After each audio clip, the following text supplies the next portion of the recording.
Welcome to China in Focus. I'm Tiffany Meyer. Our top story, President Trump saying he's not comfortable with Iran transferring enriched uranium to China or Russia. That comes as U.S. forces conducted self-defense strikes in Iran amid the ceasefire. A road trip turns into viral speculation, why a simple ride in rural China is fueling global spy jokes online. China is accelerating development of humanoid robots for factory work, with systems emerging at prices cheaper than a used car. That's despite the technology still being in its early stages and not yet ready for widespread use. A royal welcome in Tokyo and a major security upgrade as Japan and the Philippines deepen defense and strategic ties. Grant Newsham weighs in on how stronger ties could boost deterrence amid growing concerns over China. So having the intelligence provided by the Philippines, that adds a big chunk of the picture, and they have some capabilities that no one else has. And EU regulators are fining Chinese online retailer Temu over $230 million. Why the company was penalized and how Temu is responding.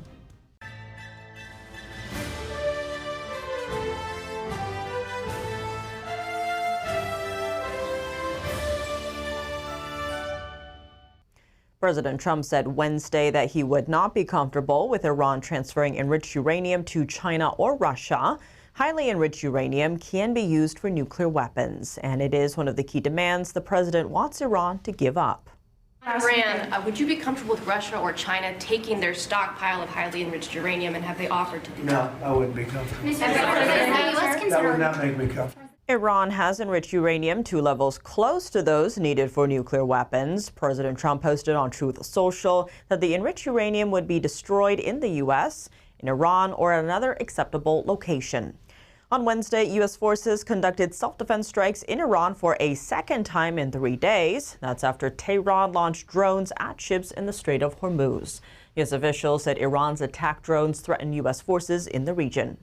Meanwhile, the U.S. and Iran are still negotiating a deal to end the conflict. Secretary of State Marco Rubio says the U.S. wants to give diplomacy, quote, every chance to succeed. At the same time, President Trump says the U.S. will not ease sanctions on Iran. No, we're not talking about any easing of sanctions or giving money. No sanctions, no money, no nothing. We have control of money that they claim is theirs. We'll keep control of that money. And when they behave properly and when they do what's right, we'll let them have their money. But right now, we're not doing that. And it's not, one thing is not contingent on the other. President Trump also said the U.S. is doing a lot of business with China years after being ripped off by the country. We're doing a lot of business with China now, but it's not where they were ripping us off. For years and years, they ripped us off like nobody ever got ripped off. Now it's a very profitable business that we do with China. And they respect our country again. Shifting gears to the deals that came out of the Trump-Xi summit on Wednesday, Boeing CEO said Beijing's commitment to buy 200 jets will become an order later this year. He also said the 200 could be an initial batch of aircraft, with more to come. It's Beijing's first order of Boeing planes in almost a decade. As part of the deal, the U.S. would supply China with aircraft engine parts and components. Last year, the president said those supplies could be restricted after Beijing imposed rare earth restrictions on the U.S. As for whether China is truly open for business, Miles Yu says the answer is no. He's a former China advisor to then-Secretary of State Mike Pompeo. Yu wrote that China's arbitrary regulations and anti-espionage laws have made it deeply unattractive for investment. China rolled out an anti-espionage law 3 years ago, sending chills through Westerners living there. What unnerved many people is that the new law expands what Beijing considers espionage, but without clearly defining its terms. It bans the transfer of any information related to national security. The concern is that the law is so vague that even normal business activity or news gathering could now be treated as criminal. China also threatened to punish companies that move supply chains out of China. They've come out with a raft of new regulations where they essentially are saying if you are divesting from China or removing China from your supply chain, we can punish you, right? You are not allowed to reshore. They're issuing supply chain regulations to this effect. Mao Zedong added that foreign direct investment into China has plummeted. Last year, the number totaled over $100 billion, down more than 9% from the year before. And U.S. sources confirming to NTD that the U.S. and Iran have agreed to a 60-day ceasefire extension and are now awaiting approval from President Trump. This comes as Treasury Secretary Scott Bessent briefs the media, saying if the president doesn't think he can get a peace deal, kinetic is back. NTD's White House correspondent Mario Tsu brings us the updates on the U.S.-Iran deal. Just a little while ago, U.S. sources confirming to NTD that both U.S. and Iranian negotiators have reached a memorandum of understanding to extend the ceasefire by 60 days, but that agreement is still pending President Trump's approval. And just a little while ago here, Treasury Secretary Scott Bessent took to the briefing podium in the James Brady briefing room here, filling in for the press secretary Caroline Leavitt, who's on maternity leave. And he said in response to reporters' questions about this memorandum that he doesn't want to get ahead of the president, but that President Trump has remained consistent about the three things he wants out of a deal from Iran. Take a look. It is a multifaceted agreement, and nothing is going to be on the table until we see the Strait of Hormuz open and the Iranians agree that they have to turn over the highly enriched uranium and that they can't have a nuclear program. And to be clear here, that this administration, President Trump, has done something that no other administration is able to do.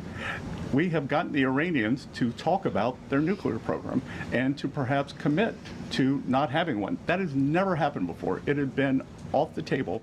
This is coming as the Treasury Secretary says that the U.S. continues to unleash Operation Economic Fury on the Iranian regime, saying today that Iranian troops are not getting paid, that the police aren't reporting for work, and that Kark Island is reportedly shut down. Bessent also announcing that the Treasury today is sanctioning Iran's Persian Gulf Strait Authority, and he has this warning for Oman. Take a look. Again, I think the president wanted to punctuate freedom of navigation in the strait. I had a call with the Omani ambassador this morning, and he assured me that there were no plans for tolling the strait. As he said, our countries have had 200 years of good relations. He wants to have another 200 more. And I told him that this was a non-starter, and he did not want to risk either the Omani individuals or Omani financial institutions getting sanctioned. And this is coming as the U.S. blockade on Iranian ports is still holding strong, with the Central Command announcing today that now 111 commercial vessels have been redirected since the beginning of the blockade, as they were either trying to exit or enter Iranian ports transiting the Strait of Hormuz. Secretary Bessent also reiterating a point that President Trump made in his cabinet meeting yesterday, that although they didn't set out for regime change, the regime has indeed changed, and that this third group of leaders that they're negotiating with is, quote, more reasonable than the other groups. And the secretary saying that while President Trump prefers diplomacy, he does not have unlimited patience. Take a look. We did not have regime change, but we changed the regime. As President Trump said at the cabinet meeting, as we've said other times, the first layer of leadership was eliminated, the second layer, and we're now at the third layer. And the way to think about it is the Iranian government, such as it is three pillars. It is the elected government, it is the IRGC, and it is the clerics. And they are having trouble communicating. So we are being patient. We do not have unlimited patience. President Trump always prefers a peace deal. So everything we have done thus far has been defensive, and at present, that is what we will continue doing. But if President Trump doesn't think he can get a peace deal, then kinetic is back. A simple hitchhiking video in rural China featuring American podcaster Lex Friedman has gone viral. It sparked widespread debate online after a truck driver admitted he briefly suspected the passengers might be spies. What began as a casual hitchhiking trip in rural China has turned into a viral moment, now dominating on Chinese social media. American tech podcaster Lex Friedman, who has more than 5 million YouTube subscribers, and British travel creator Michael O'Kay were traveling through a remote area in Shaanxi province when they asked a truck driver for a ride using a translation app. Can we get a ride for a little bit? 我们能搭一段路吗? The driver, Mr. Young, agreed to help. But he later admitted in interviews that he spent much of the journey quietly wondering if his passengers were foreign spies. Yang says he stayed polite and friendly throughout the ride while secretly observing them in his peripheral vision. At one point, Yang says the two travelers noticed his suspicion and explained they were simply discussing life in rural China. Making a travel vlog, and we were just talking about the difference.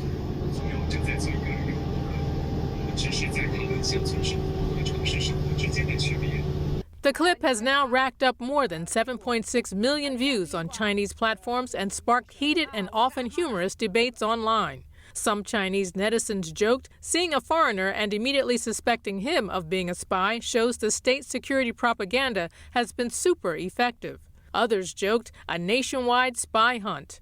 Later, Friedman posted on X that the journey had been wild. He added that he has been truly humbled and inspired by the kindness he has experienced throughout his trip. But in China, the clip continues to trend. It highlights how a simple roadside encounter has become a window into rising geopolitical sensitivity and how quickly online audiences can turn a travel vlog into a global talking point. Friedman plans to visit Taiwan next, where he will explore the democratic and self-governing island for the first time. Philippine President Ferdinand Marcos Jr. is on the state visit to Japan. He's receiving the highest levels of hospitality, including a meeting with Japan's emperor. On Thursday, both nations agreed to strengthen defense cooperation. Joining us now to unpack the significance of the partnership and the message this sends China is Grant Newsham. He's a retired U.S. Marine Colonel and Senior Fellow at the Center for Security Policy. Grant Newsham, thank you so much for joining us. Great to have you back on the show. You're always glad to be here. Yeah. Now, Philippines President Ferdinand Marcos Jr. wrapped up his Japan visit by hailing their partnership upgrade as a milestone, adding it will be built on a foundation of friendship and shared values for peace, diplomacy, and adherence to international law. What's your read on this meeting and what the two sides got out of it? Well, it's a big deal. The Japanese are taking the Philippines very seriously. They have actually for at least the last 20 years. And the Filipinos, they don't just get some real respect. And you can see they're being treated a lot differently than they were not all that long ago. And they get the potential of Japanese military support, particularly hardware, technology, but also more Japanese economic support, economic development, which they need as much as the military.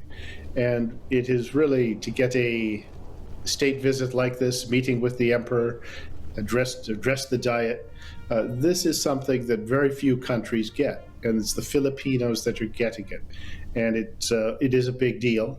And in terms of both military and just the regional geopolitics, you can see what Philippines' importance is, but also how the Japanese recognize this. And also the U.S. is in the background here as well, because they're tied into this deal also.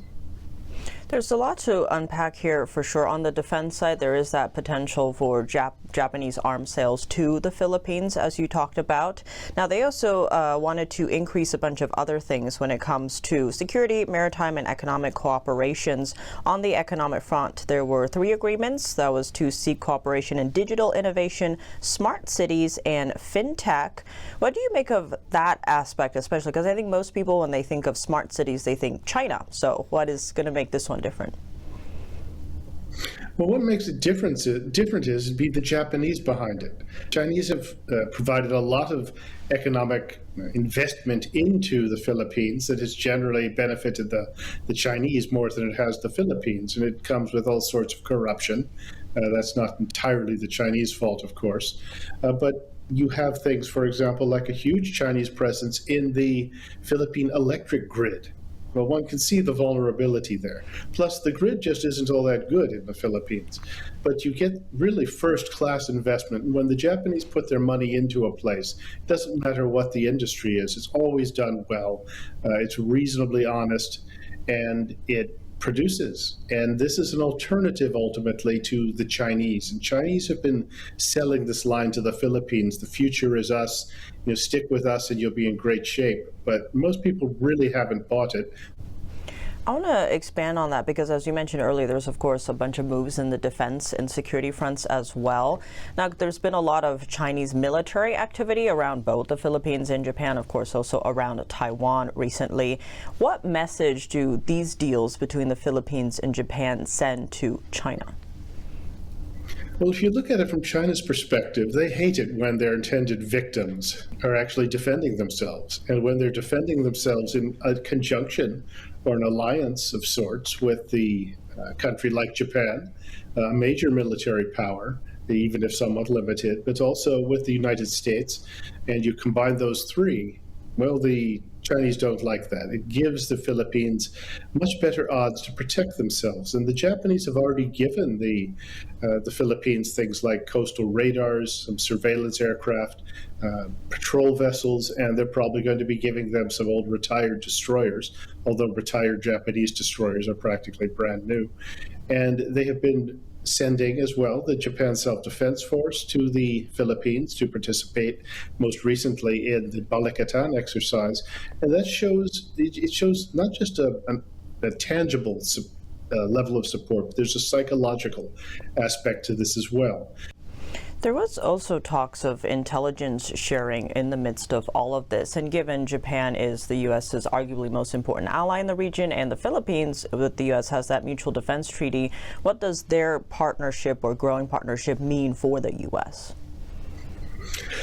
Well, you want as clear a picture of what's going on in the region as possible, and you want to combine other resources because the U.S. has limited resources, but also the more people looking at something, the more likely it is you're going to see it. So having the intelligence as the intelligence provided by the Philippines, that adds a big chunk of the picture. And they have some capabilities that no one else has. The Japanese do as well.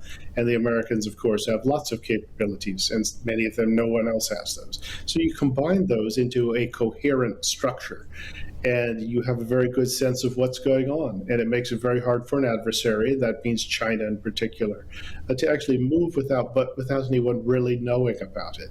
So we wouldn't like it if someone was able to do that to us or make us uncomfortable. The Chinese don't like it as well. But this combination is important. And as noted, it's important psychologically, because when you share like this and you make this contribution, you start to see yourselves as more equal, and each making a normal sort of contribution or to the joint effort.